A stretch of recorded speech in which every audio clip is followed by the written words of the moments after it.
देखते हैं कानपुर से इस वक्त की बड़ी खबर। सीएम योगी ने निरीक्षण में जताई नाराजगी। आपको बता दें कि कल मुख्यमंत्री योगी आदित्यनाथ कानपुर दौरे पर थे और उन्होंने नाराजगी व्यक्त की है। हेलेट मेडिकल कॉलेज की व्यवस्था पर जताया तो मेडिकल कॉलेज प्रबंधन के काम से नाराज दिखे सीएम। 1700 में 300 बेड ही क्यों चालू रखे गए, सीएम ने सवाल उठाया और सीएम ने फटकार भी लगाई। हेलेट में बेड खाली लेकिन लोग भटक रहे। सीएम के सवालों पर प्राचार्य और अधिकारियों के तोते उड़ गए। सीएम ने केजीएमयू और एसजीपीजीआई का दिया उदाहरण। अधिकारियों को लापरवाही पर लगाई फटकार। बड़ी खबर कानपुर से। सीएम योगी ने निरीक्षण में जताई नाराजगी। हेलेट और मेडिकल कॉलेज की अव्यवस्था पर जताया रोष। मेडिकल कॉलेज प्रबंधन के काम से नाराज दिखे सीएम। सीएम ने कहा कि जब 1700 बेड थे तो 300 बेड ही क्यों चालू रखे गए। योगी ने कहा कि हेलेट में बेड खाली लेकिन क्यों भटक रहे हैं लोग। सीएम के सवालों पर प्राचार्य और अधिकारियों के तोते उड़ गए। सीएम ने केजीएमयू और एसजीपीजीआई का भी उदाहरण दिया। बता दें आपको कि मुख्यमंत्री योगी आदित्यनाथ कल कानपुर दौरे पर थे और जिस तरीके से अधिकारियों ने लापरवाही बरती इस कोरोना काल की दूसरी लहर में, उसके बाद सीएम योगी काफी नाराज नजर आए। हेलेट और मेडिकल कॉलेज की व्यवस्था पर उन्होंने रोष जताया। मेडिकल कॉलेज प्रबंधन के काम से नाराज दिखे सीएम। सीएम ने सवाल उठाया कि जब 1700 बेड थे तो 300 बेड ही क्यों चालू रखे गए। आखिर हेलेट में जब बेड खाली थे तो भटकते क्यों रहे लोग।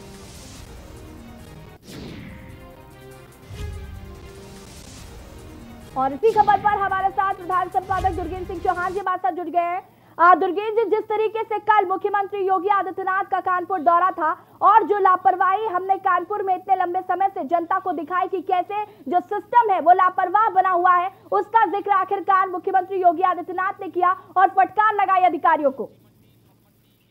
निश्चित तौर पर इसी जैसे जैसे मुख्यमंत्री मंडलों में और बड़े जिलों में जा रहे हैं, एक एक पत्ते खुल रही हैं और मुझे लगता है कि मुख्यमंत्री का ये जो निर्णय है धरातल पर जाके समीक्षा करना, चीजों को देखना, ये वाकई बहुत काबिल तारीफ है और इसकी वजह से वो तमाम परतें खुलती जा रही हैं।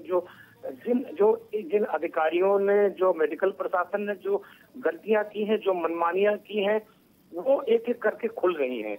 इसी का मुजाहिरा कल कानपुर में जब मुख्यमंत्री आए थे तो समीक्षा बैठक के दौरान ये सामने आया और देखा जाए तो जिस तरीके से उन्होंने सवालात किए मेडिकल कॉलेज के प्रशासन से, वो उसके बाद मेडिकल कॉलेज के प्राचार्य डॉक्टर आरवी कमल और पूरा मेडिकल प्रशासन कटघरे में खड़ा हो गया है। सवाल ये उठता है कि कानपुर मेडिकल कॉलेज के अधीन जो हेलेट अस्पताल है, जो संबद्ध अस्पताल है, उसमें 1700 बेड है और मुख्यमंत्री ने पूछा कि भाई ये 1700 जो बेड है इनमें केवल 350 बेड के ऑपरेशनल थे कोरोना काल में। दूसरी लहर जिससे पूरा भारत त्राही त्राही कर रहा था, उत्तर प्रदेश त्राही त्राही कर रहा था और एक एक बेड के लिए लोग तड़प रहे थे, मर रहे थे, ऑक्सीजन के लिए मर रहे थे।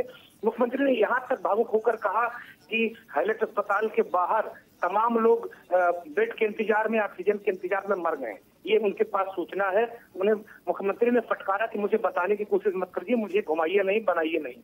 और मुख्यमंत्री की ये तेवर वाकई जन सरोकारी तेवर है और कोई भी राज्य का मुख्यमंत्री अगर इस तरीके के तेवर अपनाता है तो जाहिर सी बात है नाकारा ब्यूरोक्रेसी, ये नाकारा मेडिकल प्रशासन के लोग जो बड़े बड़े पदों पर बड़ी बड़ी गाड़ियां देकर बैठा दिए जाते हैं, एक मोटी तनख्वाह ये पाते हैं, लेकिन अपना ये धर्म नहीं निभाते हैं। अब आप देखिए, अगर इस कानपुर मेडिकल कॉलेज के प्रशासन की लापरवाही से अगर किसी का बेटा गया होगा, किसी का परिवार का सदस्य गया होगा, किसी का मुखिया, किसी की माँ गई होगी, किसी का पति, किसी की पत्नी गई होगी, तो ये इसका जिम्मेदार कौन? ये हत्याएं हैं, सीधे सीधे परोक्ष रूप से ये हत्याएं हैं और इस पर मुख्यमंत्री जी हमारे साथ प्रोफेसर आरबी कमल जी फोन लाइन पे जुड़ चुके हैं। मेडिकल कॉलेज के प्रधानाचार्य हैं आरबी कमल जी। बहुत बहुत स्वागत है आरबी कमल जी आपका के न्यूज में।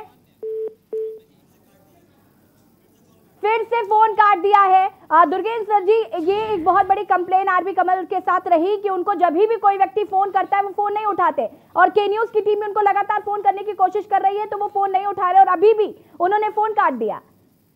निश्चित तौर पर उनके जो उनका एटीट्यूड है, जो उनका एक्ट है, वो वाकई कहीं ना कहीं गिल्टी महसूस कर रहे होंगे। अगर उनके अंदर इंसानियत होगी ऐसी, तो जाहिर सी बात है कल उनको डांट पड़ी है, और डांट स्वाभाविक है। मुख्यमंत्री का उद्देश्य किसी को अपमानित करना नहीं, लेकिन उन मुख्यमंत्री ने आईना दिखाया है कानपुर मेडिकल प्रशासन की कि महज 350 बेड ही ऑपरेशनल थे, जबकि 1700 की क्षमता थी। मुख्यमंत्री ने इन लफ्जों का प्रयोग किया है कि बेड खाली पड़े रहे, लोग मरते रहे, शर्मनाक है। उन्होंने बहुत फटकारा।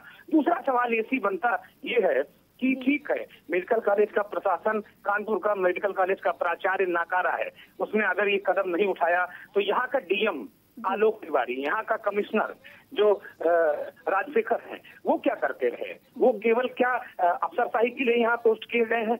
क्या केवल नेतागिरी के लिए पोस्ट किए गए हैं? वो किस बात के लिए पोस्ट किए गए हैं? वो कौन सी बैठकें करते रहे? वो कौन सा समन्वय की बैठकें करते रहे?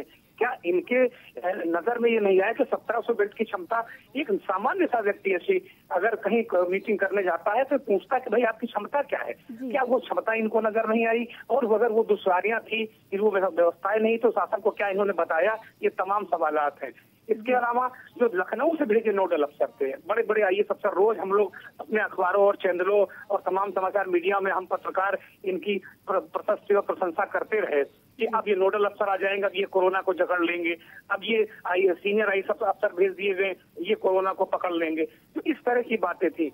इसमें मैं इन अफसरों, इन मेडिकल प्रशासन के लोगों के साथ साथ मैं मीडिया को भी कटघरे में खड़ा करता हूं, अपने आप को भी कटघरे में खड़ा करता हूं, खुद को भी कटघरे में खड़ा करता हूं कि हमारे जैसे तमाम साथी, हम लोग केवल अब प्रशस्ति गान और प्रशंसा में ही पढ़कर रह गए। हम जनता के साथ खड़े नहीं हैं। ये दुखद है। इस पूरे काल में अगर आप देखें तो मीडिया की भूमिका भी बहुत शर्मनाक थी, और हम लोगों के साथ नहीं खड़े नजर आए कभी भी। हमको ये लोग माफ नहीं करेंगे यसी।